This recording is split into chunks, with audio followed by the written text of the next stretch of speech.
अस्सलाम वालेकुम दोस्तों। 28 अप्रैल 1988 को दोपहर 1 बजे के करीब अलोहा एयरलाइंस की परवाज 243 हवाई में टेक ऑफ करने के लिए तैयार थी। ये एक खूबसूरत दिन था। सूरज बहुत चमक रहा था और ज्यादातर लोग यहाँ छुट्टियां मनाने आए थे। अगर आप हवाई को नहीं जानते तो ये बहरुल काहल के वस्त में जजीरों का एक ग्रुप है जो अमेरिका का एक हिस्सा है। ये बहुत खूबसूरत जजीरे हैं और उनका दाराल हुकूमत होनोलुलु है। ये फ्लाइट दरअसल हिलो से होनोलुलु जा रही थी। हिलो हवाई का सबसे खूबसूरत जजीरा है, लेकिन ये फासला ज्यादा नहीं है। ये सिर्फ 35 मिनट की परवाज है। ये मामूल की परवाज है। ये अलोहा एयरलाइन यहाँ की मकामी एयरलाइन है जो मुख्तलिफ जजीरों को जोड़ती है। अब चूंकि ये फासले बहुत कम है, इसलिए ये मखसूस तैयारा सुबह से 8 बार परवाज कर चुका है, 3 मुख्तलिफ चुकर लगा चुका है। लेकिन ये कोई गैर मामूली बात नहीं है। इस तरह के हवाई जहाज के लिए ये बिल्कुल आम बात है। सब कुछ वैसा ही चल रहा था जैसा होना चाहिए था। मुसाफिर तैयारे में सवार होते हैं, दरवाजे बंद होते हैं और परवाज ठीक 1:22 पर टेक ऑफ करती है। यहां सिर्फ एक गैर मामूली चीज है। जब एक मुसाफिर तैयारे में सवार हो रहा था तो दरवाजे में दाखिल होने से पहले उसने साइड पर नजर डाली तो देखा कि जहाज की बॉडी मुख्तलिफ चादरों से बनी हुई है जो रिवेट्स के साथ जड़ी हुई हैं। एक चादर में एक छोटी सी शग्गाफ नजर आ रही थी, लेकिन उसने ये सोचकर किसी को नहीं बताया कि उससे क्या फर्क पड़ता है। ये एक ऐसी मारूफ एयरलाइन है। ये तैयारा बाकायदगी से टेक ऑफ करता है। इसका बाकायदा मायना होता है। अगर कोई मसला होता तो वो नोटिस लेते। ये एक छोटी सी गलती जरूर होगी, लेकिन ये गलती कितनी महंगी पड़ने वाली है उसका कोई सोच भी नहीं सकता था। जहाज के टेक ऑफ के बाद एयर होस्टेसेस ट्राली लेकर आए और मुसाफिरों को मशरूबात पेश करने लगे। सीट बेल्ट का निशान अभी तक नहीं हटाया गया था, क्योंकि आमतौर पर यह तभी हटाया जाता है जब जहाज मतलूबा क्रूजिंग ऊंचाई पर पहुंच जाता है, और उस तैयारे की क्रूजिंग ऊंचाई 24,000 फुट है थी। फ्लाइट में 3 एयर होस्टेस मौजूद थीं जो मुसाफिरों को मशरूबात पेश कर रही थीं, और टेक ऑफ के ठीक 20 मिनट बाद ये फ्लाइट 24,000 फुट की बुलंदी पर पहुंचती है, और इस बुलंदी पर पहुंचते ही एक बड़ा धमाके हो जाता है। तमाम मुसाफिरों ने धमाके की एक जोरदार आवाज सुनी और अचानक तेजी से डिकम्प्रेशन होने लगता है। सांस लेने में दुश्वारी होती है और चारों तरफ चीजें उड़ने लगती हैं। मुकम्मल अफरातफरी का आलम। क्या हो रहा है? मुसाफिरों ने जब इर्द-गिर्द नजर दौड़ाई तो वो देखते हैं कि जहाज की छत और इर्द-गिर्द की दीवारें गायब हैं और उन्हें ऊपर खुला आसमान नजर आता है। क्या हुआ है? तैयारे के इब्तिदाई हिस्से का तकरीबन 35 मुरब्बा मीटर हिस्सा गायब है। अब आम तौर पर क्या होता है दोस्तों, हवाई जहाजों के कीबन में हवा को हमेशा दबाव में रखा जाता है ताकि हम आम तौर पर सांस ले सकें, वरना 24,000 फुट की बुलंदी पर हवा का दबाव बहुत कम हो जाता है। हवा पतली हो जाती है और हम मामूल के मुताबिक सांस नहीं ले पाते। इसलिए हवाई जहाजों का अपना प्रेशराइजेशन सिस्टम होता है जो हवा को पंप और रेगुलेट करता है। अगर किसी वजह से ये सिस्टम खराब हो जाए और हवाई जहाज इसी ऊंचाई पर उड़ रहा हो तो इमरजेंसी की सूरत में वो ऑक्सीजन मास्क देते हैं। आपने हिफाजती ब्रीफिंग में सुना होगा कि वो हमेशा कहते हैं कि केबिन प्रेशर के ज़ाये होने की सूरत में ऑक्सीजन मास्क गिर जाएंगे। इन ऑक्सीजन मास्क में आम तौर पर 15 से 20 मिनट तक ऑक्सीजन होती है। इस दौरान पायलट को तैयारे को तकरीबन 10,000 फुट तक नीचे लाना पड़ता है, जहां वो मामूल के मुताबिक सांस ले सकते हैं। अब हमारी कहानी में फ्लाइट 243 में क्या हुआ? ऑक्सीजन मास्क गिर गए, लेकिन ऑक्सीजन मास्क सिस्टम काम नहीं कर रहा था। तैयारे की छत फट जाने के बाद ऑक्सीजन मास्क सिस्टम भी मुकम्मल तौर पर तबाह हो गया। लोग हाइपोक्लोरीमिया, चक्कर और उलझन महसूस करने लगे, और ऐसी सूरत में बेहोश होने में 1 से 2 मिनट लगते हैं। मशील, वो सीट 15 के करीब थी, इंटरकॉम के जरिए काकपट से राब्ता करने की कोशिश की, लेकिन दूसरी तरफ से कोई जवाब नहीं मिला। दूसरी air hostess C B Lansing जो कि सेठ फाइयो के करीब एक मुसाफिर को ड्रनक बांट रही थी। जब जहाज की छत उड़ गई तो वो भी छत से जहाज से बाहर निकल गई। तीसरा, इसकी साथी जीन सातू सीट 2 के करीब थी। वो जमीन पर गिर गई जब मुसाफिरों का एक बेग उसके चेहरे पर लगा। एक हंगामा बरपा हो गया। जब मशील को पायलट्स की तरफ से कोई जवाब नहीं मिला तो उसने एक एक करके हर मुसाफिर से पूछना शुरू कर दिया, क्या आप जानते हैं कि जहाज कैसे उड़ाना है? इसकी बात सुनकर मुसाफिर डर गए और कहने लगे कि आप हमें जहाज उड़ाने का क्यों कह रहे हैं? यहाँ पायलट को क्या हुआ है? अगर पायलट नहीं है तो हम सब क्रैश हो जाएंगे और मर जाएंगे। रेंगती हुई वो आहिस्ता आहिस्ता काकपट के करीब पहुंचती है और वहां उसने देखा कि उसकी साथी जीन के सर से खून बहने लगा है। वो काकपट के अंदर देखने की कोशिश करती है लेकिन उसे कुछ नजर नहीं आता। यहाँ सिर्फ चंद मिनट बाकी हैं, जिसके बाद ये तमाम मुसाफिर बेहोश होकर मर जाएंगे। लेकिन वो बहुत तेज हवाएं भी बर्दाश्त कर रहे हैं। तकरीबन 500 किलोमीटर फी हर घंटा की रफ्तार से हवाएं चल रही हैं। आंखें खोलना मुश्किल है और उसके अलावा दर्जा हरारत -45 डिग्री सेंटीग्रेड है। अगर इस बुलंदी पर किसी तरह हो ऑक्सीजन मैसर हो भी जाए तो इतनी सर्दी में ज्यादा देर तक जिंदा रहना मुश्किल है। बचना मुमकिन नहीं क्योंकि ज्यादातर मुसाफिर शॉर्ट्स और टी-शर्ट्स पहने हुए हैं। हवाई एक ऐसी जगह है जहां लोग साहिल और जंगलात देखने जाते हैं।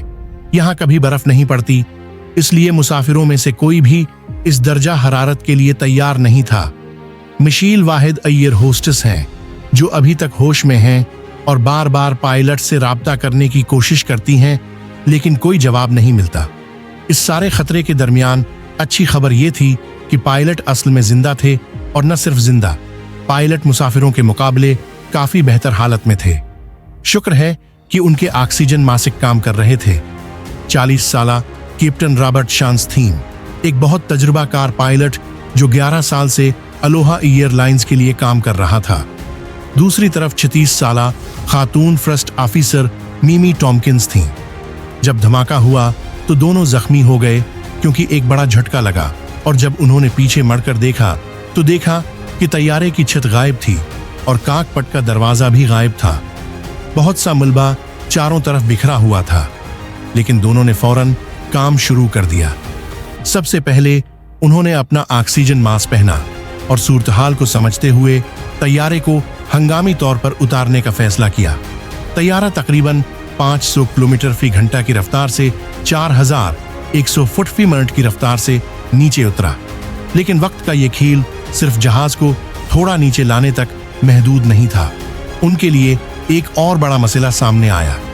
इस हादसे की वजह से एक और मसला हुआ। जहाज की नाक, आगे का हिस्सा जिसमें मुसाफिर बैठे थे, थोड़ा नीचे गिर गया। काकपट और कीबन सिर्फ और सिर्फ तैयारे के जमीनी हिस्से से जड़े हुए थे, जो कि सिर्फ 1 मीटर था। अब भी अगर वो बहुत देर तक इसी तरह उड़ते रहे तो ये दोनों हिस्से कुछ देर बाद टूट जाएंगे। हवाई जहाज भी एक दूसरे से अलग हो सकते हैं। मिमी टॉम्किंस होनोलुलु टावर से राब्ता करती है। होनोलुलु टावर पर मौजूद एक शख्स ने उन्हें मशूरा दिया कि वो होनोलुलु न आए, बल्कि मावी पर उतरें क्योंकि ये करीब है। वो मावी टावर से राब्ता करती है और उन्हें सारी सूरत हाल बताती है।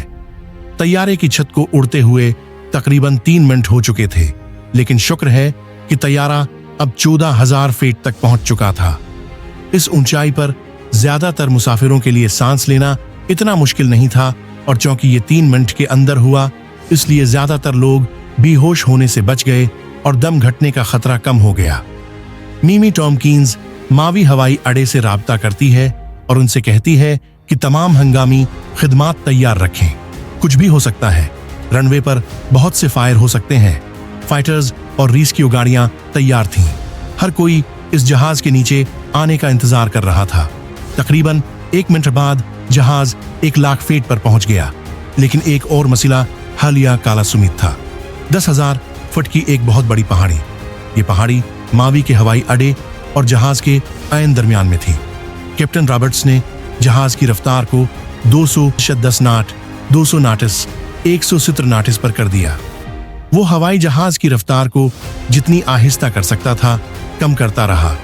अगर वो इस रफ्तार से नीचे चला गया तो परवाज को कंट्रोल करने में दुश्वारी हो सकती है, लेकिन उसने इस रफ्तार को एक सुसूत्र नाट बरकरार रखा और जहाज को दोनों जजीरों के दरमियान से बाहर निकाल लिया।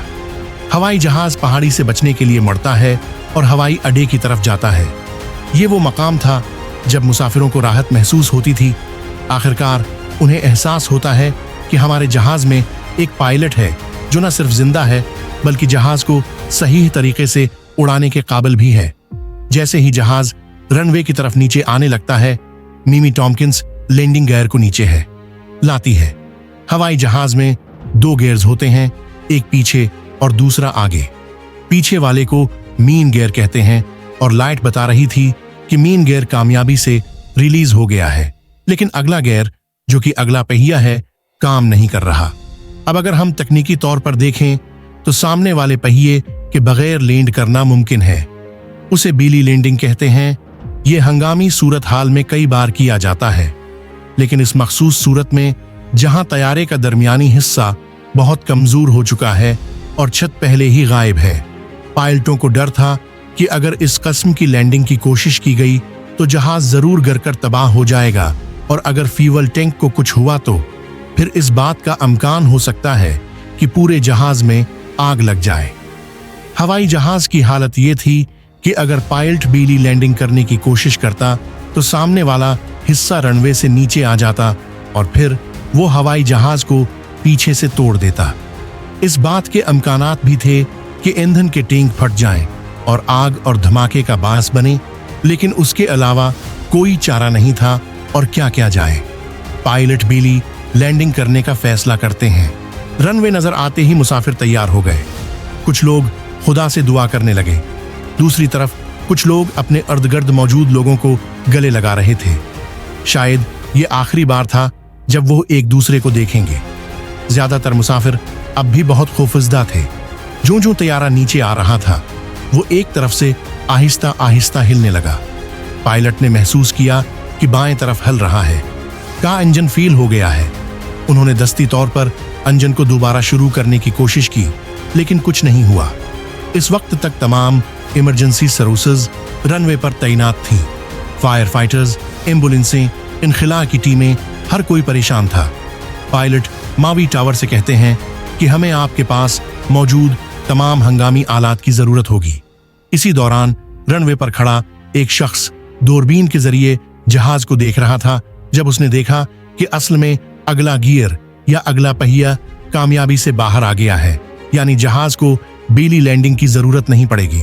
पायलट को इस खुशखबरी से आगाह किया जाता है और फिर 150 पर धमाके के ठीक 13 मिनट और 42 सेकंड बाद अलोहा एयरलाइंस की फ्लाइट 243 रनवे पर उतरी।